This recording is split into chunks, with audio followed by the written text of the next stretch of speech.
দাদা আপনি এখানে কি করতে আসছেন? হ্যাঁ, ছাদ ভাঙতেছি। ছাদ ভাঙা কাজ করছেন? আপনাদের রোজ কত করে দিচ্ছে? 133 টাকা। 133 টাকা। দাদা আপনাদের ঠিকাদার কোনটা? হ্যাঁ, চোখ কিরম আছে? চোখ ঠিক আছে। ঠিক আছে।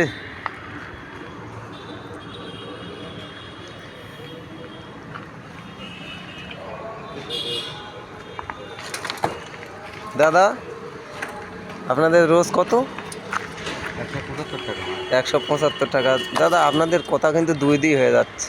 না রোজ ও ঠিকাদার না? হ্যাঁ, ও ঠিকাদার না? ঠিকাদার কে আপনাদের? হ্যাঁ, ঠিকাদারের বাকি তো। রেখে দেবে। আপনি কি কাজ করেন? আমি এই তো ভাড়া আপনাদের বাড়ি কোথায়? সদাল। সদালে বাড়ি। ঠিক আছে দাদা।